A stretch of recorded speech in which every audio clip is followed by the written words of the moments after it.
This is the Žižek Dictionary entry for universal/particular by Randall Terada. Žižek reverses the traditional view of the universal, a view commonly associated with the notion of an empty, neutral container that either encompasses or serves as a collection of particulars. For Žižek, the universal is not situated to the particular as container is to content. Instead, he makes clear that the relationship between universality and particularity is a dynamic one. In the properly dialectical relationship between the universal and the particular, the difference is not on the side of the particular content as the traditional differentia specifica, but on the side of the universal. Difference as universal cuts across all particularity. Difference then disrupts any attempt of the universal simply to harbor various particulars within itself, as in the standard charting of genus to species. The universal is not the encompassing container of the particular content, the peaceful medium background of the conflict of particularities. The universal, as such, is the site of an unbearable antagonism, self-contradiction, and the multitude of its particular species are ultimately nothing but so many attempts to obfuscate, reconcile, master this antagonism. In other words, the universal names the site of a problem deadlock, of a burning question, and the particulars are the attempted but failed answers to this problem. The concept of state, for instance, names a certain problem: how to contain the class antagonism of a society. All particular forms of state are so many failed attempts to find a solution to this problem. The point we need to take away here is that universality is continually at war with itself. It is its own deadlock, and the space of emergence of universality is precisely this space wherein different particularities attempt to resolve this deadlock. As a result, the universal can be seen more as a series of particular exceptions. To put this another way, each particularity has its own version of universality. The commonly made mistake is, for example, to argue for a universal genus called religion, with Christianity and Judaism and Islam as its subspecies.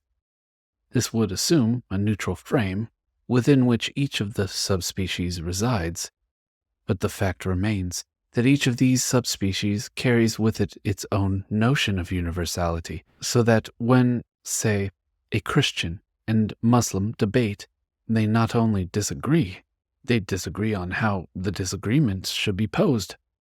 Here, universality is caught up in its very own process of trying to encompass the particular. Since each particularity involves its own universality, its own notion of the whole, and its own part within it, there is no neutral universality that would serve as the medium for these particular positions. Universality arises from this self-relating negativity of the particular to itself, from the way every particular identity is split from within. In the more traditional mainstream discourse, the universal is grounded in an exception that Žižek, using Lacan's theory of sexuation, refers to as a masculine logic. Here the universal rule relies on a constitutive exception that functions a. to assert an objective point from which to view, delimit, and police its borders. This is the so-called Archimedean point, as detailed by postmodern critics of objectivity. And b. act as the unspoken jouissance, or what Žižek terms the law's obscene underside. On the other hand, the Hegelian, Lacanian version of the universal that Žižek promotes is not what enables us to see things from a neutral position once disengaged from all particulars. On the contrary, for Žižek, universality, like truth, can be accessed only from an engaged partial subjective position. Here, Žižek puts forward a feminine logic, in which instead of the exception acting outside of the rule, the exception is itself the universal rule. In this manner, the universal is rendered not all.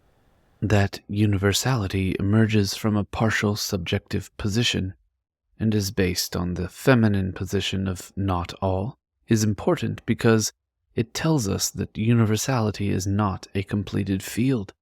It is not totalized. Concrete universality is not true concrete universality without including in itself the subjective position of its reader-interpreter as the particular and contingent point from which the universality is perceived. In addition to including a particular subjective viewpoint, every totality or universality is composed of its own gaps, fissures, and breaks. In other words, its own symptoms and deadlocks. The totality is perceived from the standpoint of the symptom, or what Žižek calls, after Jacques Rancière, the part of no part, can then be seen from a vantage point of truth. Truth is one-sided. It is seen from the perspective of those who are formally part of the system but have no place in it. This universality, from the perspective of the part of no part, is the concrete universal. Here, universality is reflected in the particular that remains outside. It has no place in the system, no proper place within the social edifice. Not to put too fine a point on it, one should keep in mind that the perspective of the whole, the totality from the point of the part of no part, is that of the concrete universal. The subjective position, more specifically, however, could be called the singular universal, the subkulaks in Stalin's Russia, the untouchables in India's caste system, and the rabble that Hegel noted in his work on the state speak from the position of the singular universal. The singularity grounded in the subjective singularity extracted from all particular properties, a kind of direct short-circuit between the singular and the universal bypassing the particular. Žižek's work on Todestrieb, Death Drive, and his interpretation of Robespierre and Terror all point to his attempt to connect the concrete universal with an emancipatory subjectivity, that is, the singular universal. Here, Žižek cites the paradoxical notion that one can participate in the universal dimension, the concrete universal, only when one is extracted from or even opposed to one's substantive communal identification. In other words, one is truly universal only as radically singular in the interstices of communal identities. An individual attains universality when the flow of particularity gets stuck on a singular moment, when they are ready to risk everything for that. Todestrieb is getting stuck onto this particular objet A that is associated with a Bartleby-like withdrawal, a night of the world, negating all ontic particularities. Subjects purified of their symbolic identities, subjects who meet on the ground of objectivity as objects. Thus, the definition of singular universality, following aspects of Badiou's argument, an undead insistence on a contingent particularity, is what maintains the subject's fidelity to an event. Žižek notes that the figure of the part of no part confronts us with the truth of our own position, and the ethico-political challenge is to recognize ourselves in this figure. This underscores the importance of meeting the singular universal on the ground of objectivity. All ethical humanisms disavow this instance, this moment when the neighbor appears strikingly mad, this night of the world. If the concrete universal can be constructed only from a particular position excluded from the social totality, the singular universal relies on a short circuit that directly embraces the universal above all particularity. It is the relationship between these two types of universality that plays an important role in the construction of a radical, emancipatory subject.